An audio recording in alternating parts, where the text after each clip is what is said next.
Thanks for sitting at the table with us today. How's it been since the primary? It's been fast and furious. We're traveling all over the state. It seems like every day we're in the car for a couple hours. Sometimes we're using an airplane to get all the way out west.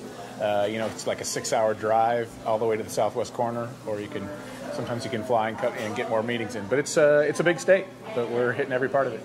So, this conversation is supposed to be relaxed. We're, gonna have some breakfast soon, and also get to know Kris Kobach, the candidate. So I did a little research, got a little dirt. Oh yeah. You recognize this guy in the middle? I do.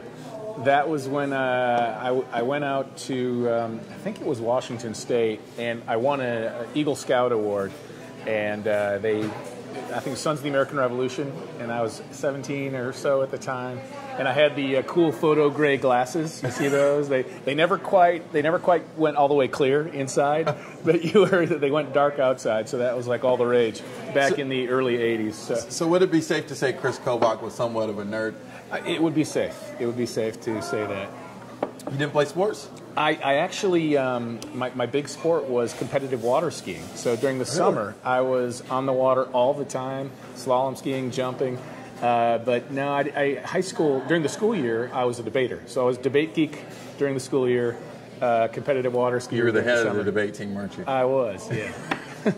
So not the football, not the quarterback. No. I was all consumed with debate. I just loved it. And Kansas has a really big high school debate league, and still does. And so it was something that just totally took all my time. But then during the summer, I got real serious about competitive water skiing. Did that for years and years. How does you debating, and I know some issues probably may have gotten political, how did that translate to the Kris Kobach of today, where you're in a big statewide role?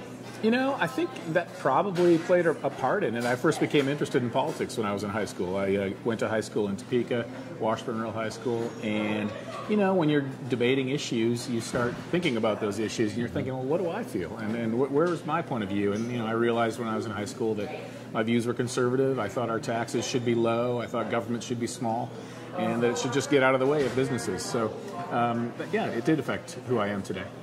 So, we've been talking about a lot of issues during the campaign. You had a really tough primary. I'll put this down. I don't think everybody wants to see that. But Thank you. You had a tough primary, going against Governor Collier in a crowded field. Yeah. What do you think separates Kris Kobach from Laura Kelly and Greg Orman and the other candidates? Well, in this particular general election for governor in Kansas, the biggest thing is just the issues. There's me, and then there's two liberal candidates. One is the official Democrat, Laura Kelly, and one is the de facto Democrat, Greg Orman. He ran as essentially the party's nominee 4 years ago for U.S. Senate when the Democrats pulled their candidate off the ballot. Their positions are pretty much the same on all the big issues: gun control, life, taxes, immigration, you name it. And I'm on the conservative position, so I want to see our taxes cut. They're okay with taxes where they are, and neither one of them will sign the pledge not to hike taxes. I've signed that pledge. I want to actually cut them. They're pro-choice. I'm pro-life. They want gun control. I believe our Second Amendment freedoms must be protected and even expanded. So it's definitely a race between one conservative and two liberals. It's no secret you're friends with the president. Yeah. And you don't hide that. No, not at all. You don't think that will hurt you trying to in a general, you got to attract all voters, try to appeal to all voters as much as you can. Do you think your relationship with the president will hurt you? I don't think so. I mean, it is what it is, and I don't try to change my spots and become somebody else after the primary. That's one thing I hope voters appreciate is, Kris Kobach is the same person yesterday, today, and tomorrow, and I'm not going to do some sort of pivot and pretend I'm something else. I've been blessed to have a great relationship with President Trump, both before the election, during the transition, and after.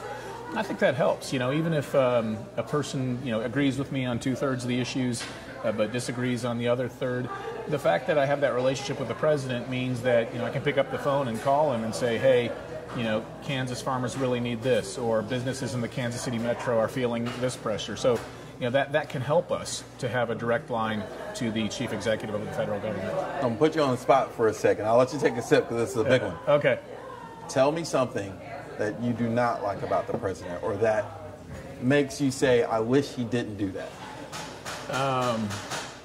You see, the obvious answer would be, oh, I don't like his tweeting. But I actually think his tweeting is an amazing new thing in American politics, because presidents, for years, I worked for President Bush in the Justice Department for a couple of years. Prior presidents, even if you're in the administration, you're never sure what the president's thinking. You go to a meeting, and then 2 weeks later, you hear about the decision the president made. With President Trump, he tweets. He tells us all what he's thinking, and he tells us all. It's incredibly transparent. So that's not what I would say. I would say the thing that's it's just a personal thing. Whenever I've met with him,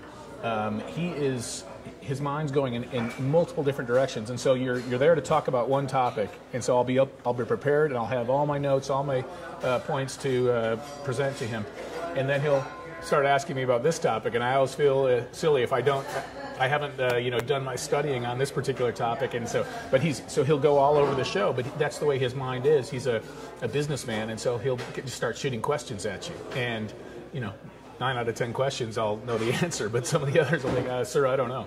Right. So. Now, are you at all concerned? I mean, I know you're confident in your race and your camp. Are you at all concerned about, I mean, you even said this to me, this is a kind of a 3-person race where, you're having to, I've seen you in the debates, you're having to, pick your poison when you're attacking or calling out Kelly or calling out Orman.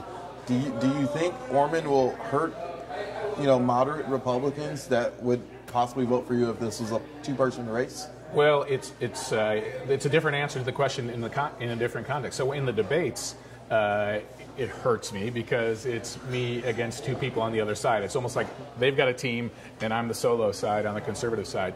But with the electorate, I think the effect might be different. I mean, when you have 2 very liberal candidates and 1 conservative candidate, me. I think potentially that can hurt the liberal more, but but that's not to say that definitely would happen, because Greg Orman has spent a lot of money advertising, and he's kind of a wild card in this race, and so it's I think the conventional wisdom would say that, but then there's also some indications that he can pull from all kinds of different parts of the electorate. So we'll see what happens, but it definitely is an interesting race. I've never been in a 3-way like this in a general cycle. Usually once you get past the primary, it's Republican versus Democrat. Right. Back to Kobach, the person. So my dad, I was born on Fort Jackson. My dad's retired Army. I heard you wanted to go to West Point. Yeah. I was a Boy Scout and became an Eagle Scout, and I've always been consumed with hunting and firearms and all that, an outdoorsman.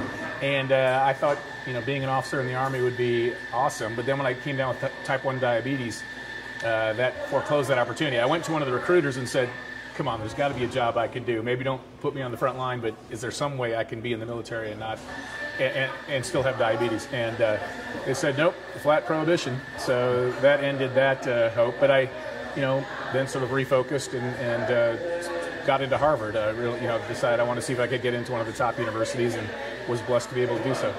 How has, a lot of people, I didn't know, that you had diabetes. How has that affected your life growing up? It's back when I got diabetes, came down with type 1 diabetes. It's genetic, but it happened when I was 11 years old. So that was back in the 70s when we didn't have home blood glucose testing. You had to take urine tests all day long. It was kind of a hassle. It still is, but I think as many people who are diabetic now, including type 2 diabetics, you just sort of build it into your life, and it makes you a little more disciplined. I mean, that's the silver lining, the mixed blessing is that even though it restricted what I could eat and how I had to take care of myself, it made me more disciplined as a kid, and that then carried on into adult life. What's something that people don't know about Kris Kobach that you're like, I wish I could just tell them this? I wish I could tell. Well, we said Kris Kobach is a nerd. Yeah, that's true. Yeah, you did water skiing. Maybe still is. Yeah. I don't know. One thing many people may not know is I'm an avid hunter, and I love hunting quail, pheasant, deer. Sometimes I go out to the Rockies and hunt elk. So I love doing that. Are you a good shot? Well, you hunt long enough, you'll eventually become a good shot. Yeah, so I usually, and when I hunt deer, I hunt archery. Okay. So really? Yeah. So the deer trophies that I have, we eat the meat too. Obviously, feed the family with it. If they're big enough to put on the wall, they're all ones that I've shot with a bow. Archery. What's the difference in that? I mean, it's a huge difference. I know. So if you're hunting deer with a high-power rifle, you can shoot 300 yards, 400 yards, depending on how good a shot you are.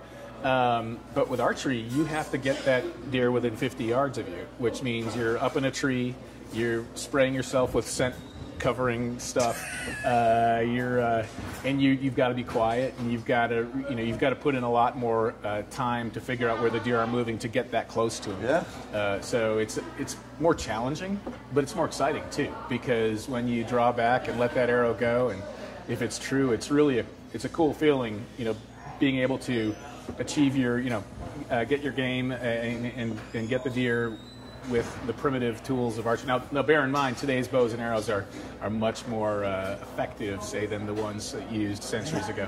Archery. I didn't know people, I know people probably have done it, but yeah. I would have suspected Kris Kobach would be out there with a rifle, not a bow and arrow. I'm a bow hunter. And, really? Yeah, absolutely. It's I really love it. You as a family man, you have kids. Yeah. Kind of talk about your support system. So I have 5 girls, 5 daughters. That's a lot. And then my wife. And so I am surrounded at home. But it's really good. So little girls love their daddies, and so that's nice. Whenever I come home after a long, grueling day on the campaign trail, it's daddy's home, and they pile on, and lots of hugs, and so that's really good. That's actually makes campaigning a lot more bearable. And then the other thing I do is usually I'll pick one of my daughters and take her with me on the campaign trail. So they're not with me during the day today, but tonight we'll be driving down to Wichita, and I'll have my eldest daughter with me. So that's kind of fun too. You have some quality time with the kids while you're on the campaign, and a campaign is a really interesting and unusual experience for kids to have. And so we try to include the girls in everything we can. Where is his food? Let's try to find where your sandwich is. Oh, I think it's that right there. Hold on. Oh, you're right. That is what I ordered. It's just sitting there. Yep. All right. That's probably why they didn't... I was like, where's his food? Thank you. We did like the whole interview. They probably didn't want to interrupt. Yeah. So, we've learned about, some of what you like to do in your spare time. We know that, you believe in conservatism. How do you, back to politics, how do you separate yourself from former Governor Brownback in certain issues? I asked you about bringing back Brownback tax era, and you said it's not, you don't actually want to bring back everything that he did. You said it's a certain way that he should have done it. Yeah, so I differed with Governor Brownback on a number of important issues, but the biggest one is that he didn't cut spending. So when we had the tax cuts of 2012 that often are described as the Brownback tax cuts, we had a decrease in revenue because of the tax cuts, but the Brownback administration kept spending going like this. So the next year in 2013, we set an all-time record in spending, and then another all-time record in 2015. So if you do that, then it's almost inevitable you're going to have deficits, and that's what happened. And that's why people sometimes blame the tax cut for the deficits. I look at it and I say, no, I blame the Brownback administration's failure to cut spending. So what I'm going to do is go in right away in the middle of the fiscal year, January, and start cutting spending then. Even though the legislature has given the money to the agencies, I can direct them not to spend it. So we won't put the cart before the horse. We'll start cutting right away. That's a big difference between me and Governor Brownback. And so when I say I'm going to cut taxes, I know that we will be able to sustain it and there won't be deficits because we'll cut spending too. I was able to cut spending in my office as Secretary of State from $7.0 million when I came in to $4.6 million today, and we cut it every single year in between. So I'm confident I can do the same thing statewide. We have too many government employees in Kansas. We can slowly, through attrition, as people retire, we can leave those positions unfilled and then shrink government. Another big difference between me and Brownback, there were some issues on which we disagreed. The immigration issue is one. I believe that illegal immigration should be stopped in Kansas or reduced. Right now we're giving welfare and other public benefits to illegal aliens, and I've been pushing for changes like that. As governor, I'll be able to get it done. Another issue where Brownback and I disagreed was on concealed carry rights, firearms. He was generally for firearms and for Second Amendment rights, but he signed a bill, or he allowed a bill to become law that restricted where we could conceal carry. I believe that our concealed carry rights should include that bill had to do with medical facilities. I don't think the fact that you have a plastic sign on the wall that says no guns allowed will stop the bad guys from bringing their guns in. And in fact, when that bill became law, the very next week, the Bronx hospital shooter incident occurred, making that point that you can't just assume that if there's a piece of a plastic sign that suddenly everybody in the building is safe. So we disagree on a number of issues, but when it comes to cutting taxes, people won't say, oh, that the Kobach tax cuts caused a deficit, because we'll be cutting spending right along with it. I'll let you take a bite. Okay. Let's see how it is. I'm a Southern guy. I'm from Atlanta, so biscuits are core to me. We had this discussion in the newsroom, and I was shocked and upset. Do you put a condiment on your biscuit? Like, do you put jelly or syrup on your biscuit? If it's like this, no. Why? Because you've got the egg and you've got the cheese, and it's all. But you need some jelly or some syrup. So you put jelly in between there? I didn't have time to put it on there, but yeah. You put jelly. Jelly goes on a biscuit. Even if you have meat, the sausage inside the biscuit. Yes. Sausage and jelly. Right, sweet and savory or something like that. I know. It is sweet and savory, but it just doesn't seem right to me. Now, if there's no sausage and no egg, then absolutely I'll put some butter or some and honey. jelly, honey, whatever. Right. Absolutely. But, do you eat grits? If compelled to, yes, I do. I don't dislike them. It's just not something I would order. So, do you put sugar in them? Yeah. Come on, man. There's salt. Well, you put sugar in your coffee, don't you? Yeah. Okay. Well, not grits, coffee, same. Come on, man. All right, my last question I'm going to ask you, since you just totally with the sugar thing. Oh, and usually I'll use sweetener because I'm diabetic, so I'll use right. sugar, That's sweetener, true. whatever. Okay. Anyway. My last question to you will be this, and it's kind of a loaded one. So take another bite. All right. A lot of politicians, just in news, we're kind of taught don't read the comments because you might get pissed off at, There's one side that's going to like you, there's one side that's not going to like you. You're not going to please everyone. In efforts to try to appeal to as many people as possible, I know you probably know, there's a thought of you as Kris Kobach, the person who doesn't like people from a certain part of, North America or when it comes to race. Does that weigh on you, knowing that some people think Kris Kobach is this bad guy that, I know you probably have seen signs around on social media. I mean, what is your response to that? It really bothers me, and it's the argument will be made, because he wants to restrict illegal immigration, that somehow he's against legal immigration and against people who aren't white. That's just so false, and it just goes against everything in my core, who I am as a Christian who believes that God created all of us equal and we are all equal in the eyes of God. So when I hear those kind of criticisms, it does hurt me. And it used to hurt me a lot more when I first got into politics and people said, okay, he's against illegal immigration, he must be a racist. Like, what are you saying? But now people on the left say that so often that it's almost like, oh, come on, do you really believe that? When someone writes a post or makes an article like that, over time my skin has thickened on it, and it doesn't bother me as much as it first did when people started saying stuff like that. But that's I guess the really sorry state of political affairs we're in right now, where people are called really horrible names just because we disagree. This goes back to what we started on. My high school debate, and I think what all Americans, whether they ever did that or not, agree.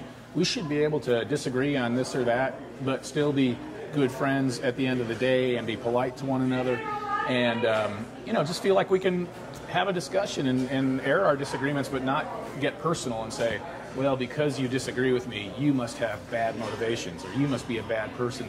And that's unfortunately what's happening today. I do think it comes more from the left, because they tend to do the ad hominem thing more often and say, well, then you must not like certain people, which is so false. So I don't know how to solve the problem, because I try to tell people this is who I am, But oftentimes in social media, the people who are trolling and attacking a person they're the ones in the basement in their pajamas, typing, and they may have more time to put more on the web.